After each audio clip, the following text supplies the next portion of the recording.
페르시아 일국권, 성전 재건, 귀환과 투자.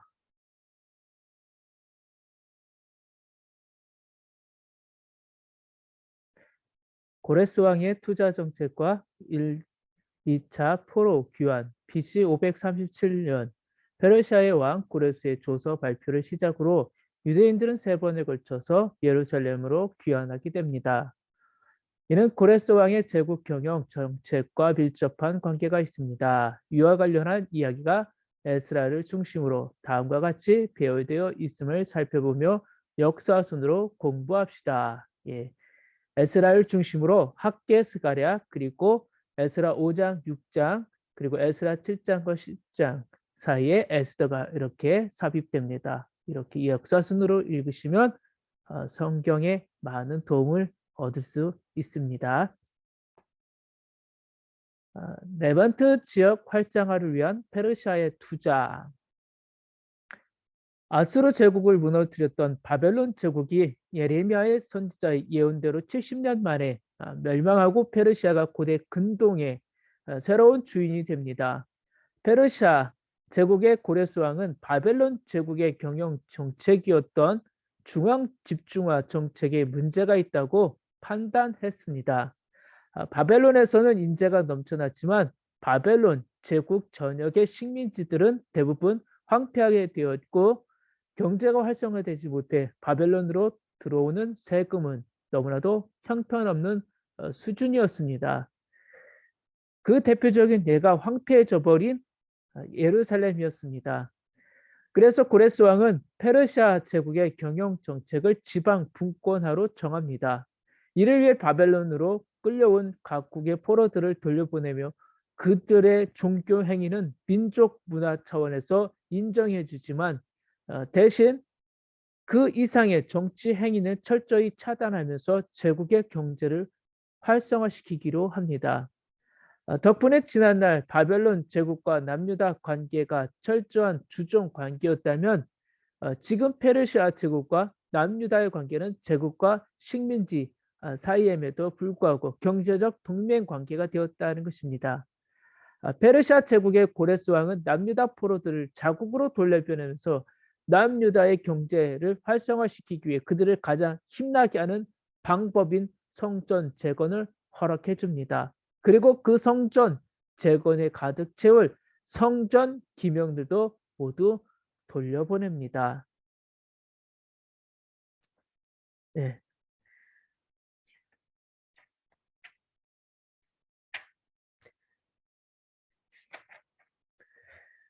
고레스 왕이 남유다 포로들을 귀환시키며 예루살렘 성전을 건축해주고 더 나아가 성전 기명까지 모두 돌려준 것은 남유다를 향한 제국의 투자 정책이었습니다. 고레스 왕의 목표는 남유다를 비롯한 페르시아 제국의 모든 식민지의 경제가 다시 활성화되어 페르시아에 많은 세금을 바치게 하는 것입니다. 그런데 실상 이것은 예레미야 선지자의 바벨론 포로 70년 언약의 성취이자 예스겔 선지자의 성전 조감도의 약속의 성취였습니다. 페르시아 제국의 고레스 왕이 제국 경영의 경제 파트너로 여타 다른 민족보다 유다 민족을 선택한 이유는 유다 민족이 70년간 바벨론 포로 기간을 목적을 두고 사용했기 때문입니다. 즉 유다 민족은 바벨론 포로 70년 동안 오히려 제사장 나라 재교육을 받으며 여타 포로민들과 비교해 월등한 민족이 되었습니다. 그렇게 해서 유다 민족은 유프라테스강 서쪽 레반트 지역의 거점 확보에 걸맞은 민족이 되었던 것입니다. 이는 예레미야의 선지자가 유대 민족에게 요구한 4가지 생존 방식대로 살았기 때문에 가능했던 것입니다.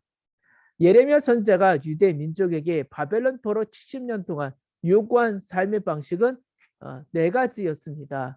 첫째, 집을 지으라. 둘째, 텃밭을 만들고 그 열매를 먹으라. 셋째, 번성하라. 넷째, 바벨론 성읍의 평안을 구하라.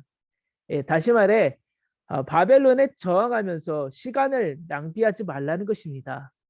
혹시 포로 기간 중 바벨론 제국의 전쟁에 휘말려 바벨론의 병사로 끌려가 전사하는 일도 없어야 한다는 것입니다. 바벨론 제국의 느부갓네살 왕에 의해서 남유다 백성들이 3차에 걸쳐 끌려갔다면 페르시아 제국에 의한 귀환도 3차에 걸쳐 이루어집니다. 1차 포로 귀환 때에 남유다 백성들이 포로 귀환하지 않고 페르시아 제국에 남아 있었던 이유는 페르시아 제국이 바벨론 포로들을 강제 추방하지 않았기 때문입니다. 만약에 페르시아 제국이 바벨론 포로들을 모두 강제 추방했다면 2차, 3차 귀환과 불임절 이야기는 없었을 것입니다. 예, 바벨론 제국과 유대인 주전 관계였다면 페르시아 제국과 유대인 동업과 함께 파트너였다라는 것입니다. 고레스는 왕의 창고지기 미드르닷에게 명령하여 성전의 기명들을 모두 꺼내요. 하나하나 세어보게 했습니다. 금, 은, 그릇 모두 5,400개였습니다. 고레스 왕은 성전 기명 전체를 하나도 빠짐없이 한꺼번에 1차 귀환자들이 예루살렘으로 돌아갈 때 스룹바벨의 책임하에 모두 예루살렘 성전으로 돌려보냈습니다. 고레스 왕의 조서의 명령에 그리고 이러한 편지 덕분에 예루살렘 성전 재건에 대한 계획, 곧 건물과 그 안에 채워질 기명들까지 모두 계획이 차근차근 세워지게 되었던 것입니다. 5,400점의 성전 기명이 반환이 되면 유대의 절기가 다시 시작됩니다. 예루살렘 성전이 재건이 되면 유대의 경제 활성화, 제국의 세금 정책이 성공이 됩니다. 사내들인 공예 설립이 되면 유대 자치기구를 통한 안정적 식민지 운영이 됩니다. 공예 설립, 지방화 분권화가 이루어지면 성전의 치안이 안정적으로 유지되기 때문에 두루의 상인들이 이것을 믿고 들어와서 장사를 할 수 있다는 것입니다. 성벽 재건이 완성되면 레반트 지역의 회복을 통해 페르시아 제국의 금은돈이 갈 수 있다는 것입니다. 두루 상인 입점이 페르시아 제국을 다시 회복시켜 줄 수 있다는 것입니다.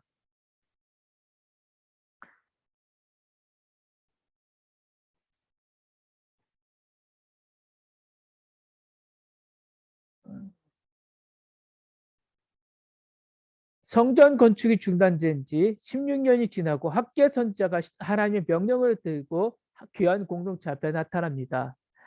학계 선지자는 페르시아에서 돌아온 귀한 공동체가 성전 재건 작업을 완성하도록 책망과 격려를 아끼지 않았습니다. 성전 건축을 중단한 채로 농사를 지어도 장사를 해도 결과가 만족스럽지 않아 한숨만 쉬고 있는 귀한 공동체에게 학계 선지자는 그 이유를 분명히 설명합니다.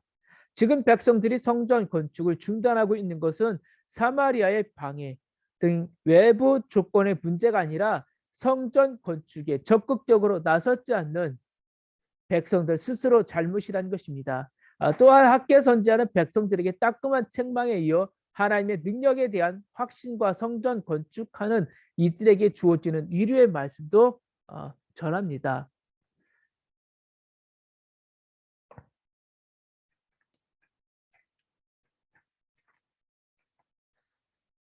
당시의 성전 재건이 16년 동안이나 중단되었던 이유는 사마리아인들의 외부의 방해가 있었지만 귀한 공동체가 내부적으로 성전 재건이 아직 시기상조라는 이유를 대며 미루고 있었기 때문이라는 것입니다. 이 말은 예레미야 70년을 1차 바벨론 포로 때부터 때가 아니라 멸망 후 BC 586년으로부터 즉 3차 바벨론 포로 때부터 개수해서 해석한 이들도 있었기 때문입니다. 그러나 학계 선지자를 통한 하나님의 뜻은 이미 70년이 다 찼다는 것입니다. 70년이 다 찼고 건축할 시기가 지났다는 것입니다. 이에 학계 선지자가 전한 하나님의 말씀을 듣고 귀한 공동체가 다시 마음을 다져서 성전 건축을 준비하라는 것입니다. 솔로몬 성전과 비교하면 너무나도 초라하고 평범한 건축재들이지만 성전을 다시 재건하려는 그 마음을 보시고 하나님께서 기뻐하시고 영광을 받으신다는 것입니다. 이는 그만큼 하나님께서 성전 재건을 기다렸다는 것입니다. 이는 그만큼 하나님께서 성전 재건에 마음을 두셨다는 것입니다. 사실 귀한 공동체의 지난 16년의 삶은 마흔은 씨앗을 뿌려도 수확이 적었습니다. 먹어도 마셔도 흡족하지 못했습니다. 입어도 따뜻하지 않았으며 삭을 받아도 재산이 모아지지 않았고 비가 그쳐 땅이 산물을 내지 않았고 모든 일이 뜻대로 되지 않는 시기였습니다. 일찍이 모세를 통해 주셨던 제사장 나라법이 기록된 신명기의 순종과 불순종에 따른 복과 저주대로 그들의 삶이 이루어졌던 것입니다. 선지자 학계는 성전 재건을 중단하고 예루살렘에서 자신들의 집을 짓고 생업에 종사하며 그럭저럭 하루하루를 살아가는 귀한 공동체의 마음에 이렇게 불을 지폈던 것입니다. 성전이 재건되지 못하고 16년을 방치한 상태에서 우리가 우리 집에서 편안하게 사는 것이 옳은지 한번 물었던 것입니다. 너희가 많은 것을 바랐으나 도리어 적었고 너희가 그것을 집으로 가져갔으나 내가 불어버렸느니라. 나 만군의 여호와가 말하노라. 이것이 무슨 까닭이냐. 내 집은 황폐하였을 때 너희는 각각 자기 집을 짓기 위하여 빨랐습니다. 다리왕 2년 7월 22일 학교 선제를 통한 하나님의 두 번째 메시지가 귀한 공동체에게 전해졌습니다.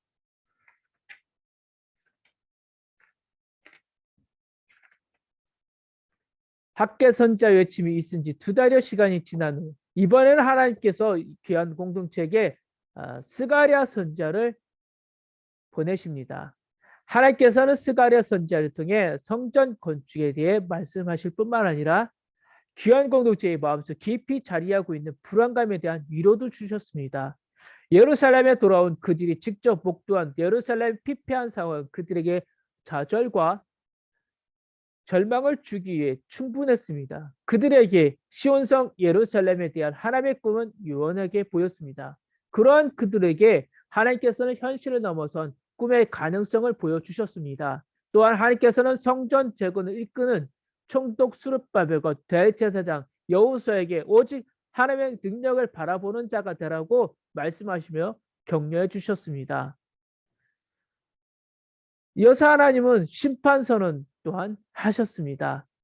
심판 선언은 경계와 긴장의 말씀이기도 하지만 한편으로는 위로와 격려의 메시지였습니다. 예를 들어서 스가랴 5장에 등장하는 날아가는 두루마리 환상과 에바 속에 있는 여인의 환상, 내 병과로 주의 대적을 물리치고 여호수아에게로 면류관을 씌워주는 환상 등은 성전 재건을 통해 귀한 공동체의 마음을 다시 일으키시려는 하나님의 깊은 뜻이 담겨져 있습니다.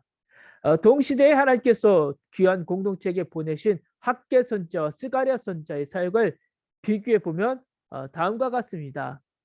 학계 선자는 주로 권면을 하고 스가랴 선자는 격려를 합니다.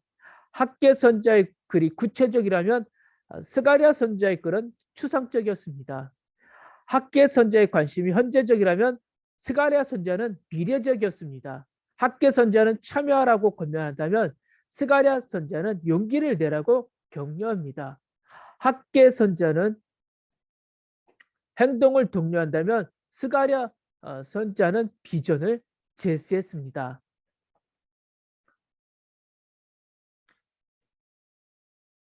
스룹바벨과 여호수아가 건축하는 성전은 제사장 나라를 다시 세우기 위한 것이었습니다. 예루살렘을 넘어 온 세상을 통치하시는 하나님의 영광을 드러내며 모든 민족이 하나님의 백성이 되는 데에 목적이 있었습니다. 그러므로 8째 환상으로 보여주신 내 병거는 그 뜻을 알기 위해 사방으로 퍼져나가는 상징이었던 것입니다. 내 병거는 하나님의 구원, 사역의 확장과 함께 여전히 돌아오기를 두려워하는 사방에 흩어진 남유다 백성들의 귀환을 견인하려던 뜻도 담겨져 있습니다. 예루살렘 성전에서 시작된 하나님의 구원 사역이 온 세계로 확장되는 비전의 모습이었습니다. 지금 재건하는 예루살렘 성전은 온 인류를 구원하실 하나님의 비전에 꿈틀거리는 새싹이 되어야 한다는 것입니다. 이것이 하나님께서 대제사장 여호수아에게 면류관을 씌워줬던 이유였던 것입니다. 스가랴 선지자는 성전 재건을 통한 예루살렘의 회복을 전했습니다. 하나님께서는 오래전 시내산에서 귀한 공동체 조상들에게 주셨던 제사장 나라 거룩한 시민의 중보적 사명을 다시 회복시키겠다고 말씀하셨습니다.